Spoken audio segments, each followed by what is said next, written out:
Hi there, I'm Carl Azuz, and you found your way to this Wednesday edition of CNN Student News. First up, some headlines from Capitol Hill.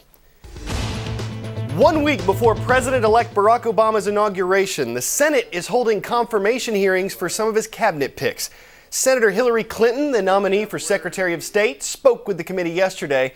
She addressed the agency's wide-ranging impact, from the conflicts in Iraq and Afghanistan to the U.S. policy toward Cuba, even the role the State Department might play in economic issues. I assure you that if I am confirmed, the State Department will be firing on all cylinders to provide forward-thinking, sustained diplomacy in every part of the world, applying pressure wherever it may be needed, but also looking for opportunities, exerting leverage, cooperating with our military and other agencies of government. Meanwhile, the president-elect is hoping to persuade Congress to support his plan for how to spend the second half of that $700 billion financial bailout we've told you about. President-elect Obama met with Senate Democrats yesterday to discuss the Troubled Asset Relief Program, or TARP. That's what the bailout is officially called. Lawmakers from both parties have expressed concerns about how the Treasury Department spent the first $350 billion. The country's budget deficit dug a bit deeper in December, expanding by $83.6 billion. That brings the total deficit for the first 3 months of the 2009 fiscal year to just over $485 billion. The fiscal, or financial year, starts in October. Just for comparison, the budget deficit for the entire 2008 fiscal year was $455 billion. Experts predict the federal deficit will hit $1.2 trillion by next October 1st. Time for the shout out. Where does the phrase government of the people, by the people, for the people appear? Is it the Declaration of Independence, Gettysburg Address, U.S. Constitution, or the Treaty of Versailles? You've got 3 seconds. Go!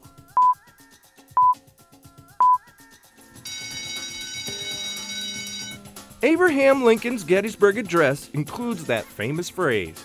That's your answer, and that's your shout-out. It only took about 2 minutes for President Lincoln to give the Gettysburg Address, but it has become one of the most famous speeches in U.S. history and part of Lincoln's enduring legacy.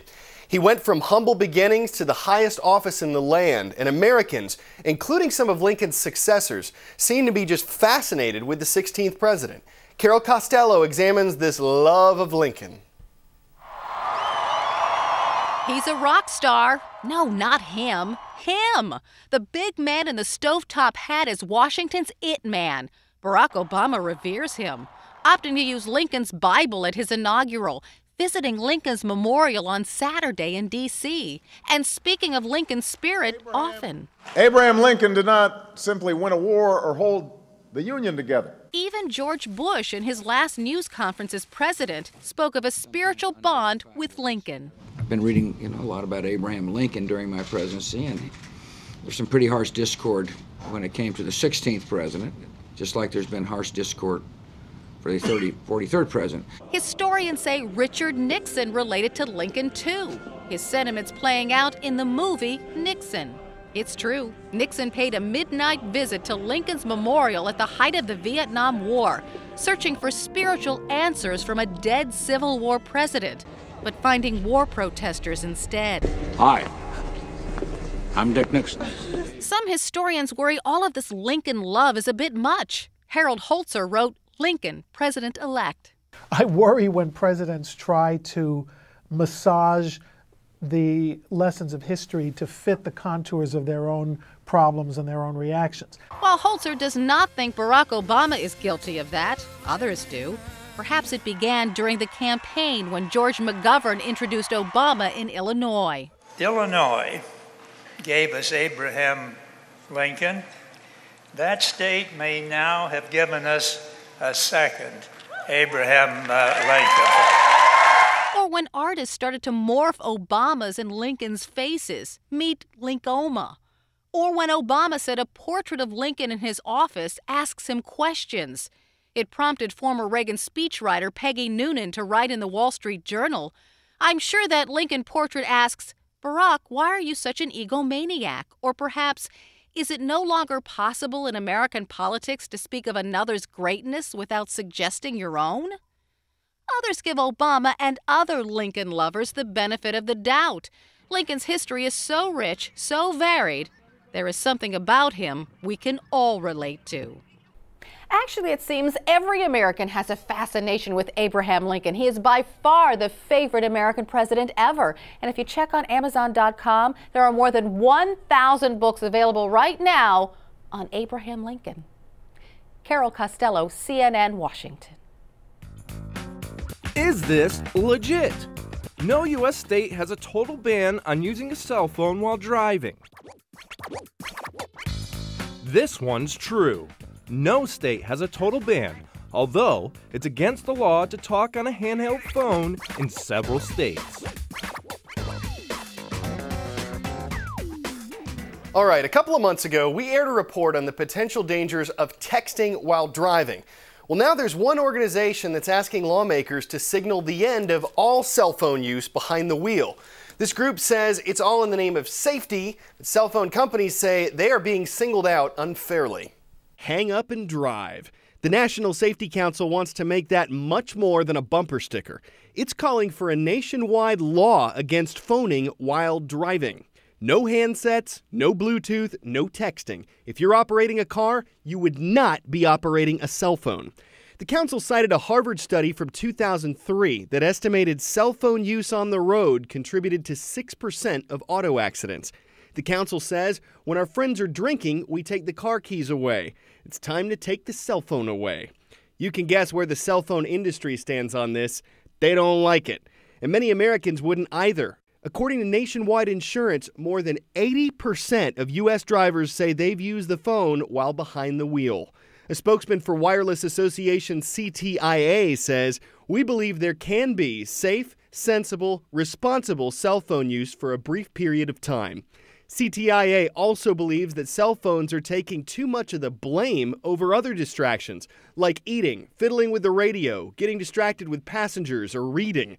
But the Safety Council says none of these distractions is as dangerous as talking on a phone. Currently, the group notes that it's illegal in 6 states to use a handheld cell phone while behind the wheel, but no state has a total ban on phoning while driving. And the council admits this won't be a very popular idea among governments and politicians, meaning a cell phone ban could be an extremely tough call to make. So what do you drivers out there think of this? Would you hang up and drive? You can tell us on our blog at cnnstudentnews.com. And meanwhile, a few hundred of you commented on yesterday's dance-off between me and CNN anchor Wolf Blitzer, and I am happy to say I had 100% of that vote. Till we found out the thing was broken. But your comments told the truth. Austin said, "Carl, you've won. Just don't ever do that in front of the nation again." Gunner thought I was the best dancer and asked whether I did that backstage or out in public. It was totally backstage, Gunner, when I thought no one was recording. Yeah, I learned that lesson. Veronica asked what I did with the money my mom gave me for dance lessons. Thanks, Veronica. Adam wrote, "When Carl busted a move, I busted a gut." Alex claims he's got moves just like mine, which could be kind of scary. Miss Stedman's class says, well, actually Ellen DeGeneres had the best moves. And Chuck said, Carl's hips don't lie, Shakira's do. Well, okay, we're gonna stick with that musical theme for today's Before We Go. Do you remember these guys? Hear Obama, hear us sing. We're ready for the change that you will. That would be a group of students from Atlanta's Ron Clark Academy, whose presidential campaign-inspired rap landed them in the national spotlight and on our show. Well, they are taking their act on the road. Next stop, Washington, D.C., where the pint-sized performers will take the stage at several inaugural ball events with their new number, Dear Obama. Though we're not quite sure who that one's about, we are sure we will be back tomorrow. Hope to see you then.